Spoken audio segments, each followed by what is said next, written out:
ছিল গোপাল নামে এক দরিদ্র কৃষক। সে তার স্ত্রী আর ছোট্ট ছেলে রাকেশকে নিয়ে ছোট্ট একটি কুঁড়ে ঘরে থাকত। গোপালের ছিল মাত্র একটি গরু, নাম তার গোড়া। গোড়া ছিল সাধারণ গরুর মতোই দেখতে, কিন্তু তার আচরণ ছিল অদ্ভুত। প্রতিদিন ভোরবেলা গোড়া নিজে নিজেই গোয়াল থেকে বের হয়ে মাঠে চলে যেত, আর সন্ধ্যায় ঠিক সময়ে ফিরে আসত।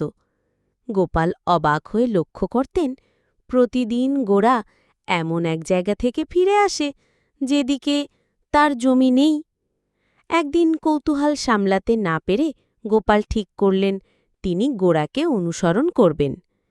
পরদিন ভোরবেলা গোপাল চুপি চুপি গোড়ার পেছনে চললেন।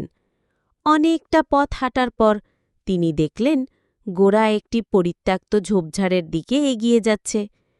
হঠাৎ গোড়া একটি রহস্যময় গুহার মধ্যে ঢুকে পড়ল। গোপাল একটু ভয়ে ভয়েই পেছনে পেছনে ঢুকলেন।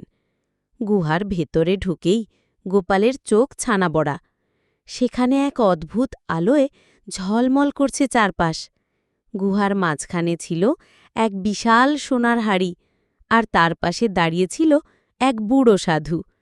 সাধুটি মৃদু হেসে বলল, ভয় পেও না গোপাল, আমি জানতাম তুমি আজ আসবে। গোপাল কাঁপা গলায় জিজ্ঞেস করল, আপনি কে? সাধু বললেন, আমি এই জাদুর গরুর রক্ষক।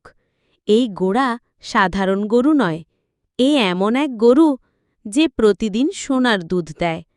তবে শুধু সেই এই গরুর দুধ পাবে যে হবে সৎ, পরিশ্রমী ও উদার মন। গোপাল বিস্ময়ে অভিভূত হয়ে গেলেন।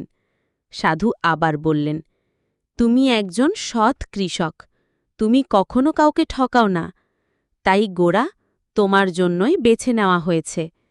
গোপাল কৃতজ্ঞ চিত্তে ধন্যবাদ জানালেন সাধুকে। সেই দিন থেকে গোড়া আর প্রতিদিন মাঠে যেতে লাগল না। গোপাল তার বাড়ির গোয়ালেই গোড়া থেকে দুধ সংগ্রহ করতে লাগলেন। অবাক করা ব্যাপার, সেই দুধ বিক্রি করতেই গোপালের সংসার সচ্ছল হয়ে উঠল। কিন্তু গ্রামের জমিদার রঘুনাথ এই খবর শুনে ঈর্ষান্বিত হয়ে উঠল।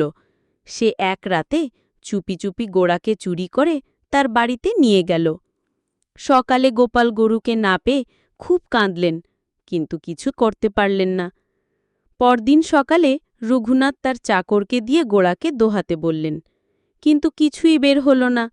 বারবার চেষ্টা করেও ব্যর্থ হল। রঘুনাথ রেগে গিয়ে গোড়াকে মারতে গেল। ঠিক তখনই গোড়ার চোখ থেকে আগুনের ঝলক বেরিয়ে এলো। পুরো ঘর আলোকিত হয়ে উঠল, আর রঘুনাথ ভয়ে অজ্ঞান হয়ে পড়ল। সেই রাতেই গোড়াকে এক অদৃশ্য শক্তি গোপালের ঘরে ফিরিয়ে দিল। গোপাল খুশিতে কেঁদে ফেললেন। এরপর থেকে গোপাল গোড়াকে আরও যত্নে রাখতেন আর গ্রামের গরিবদের সাহায্য করতেন। গ্রামের লোকেরা বলতো, সৎ মন আর ভালো কাজের ফল পেতেই গোপালের ঘরে এসেছে জাদুর গরু।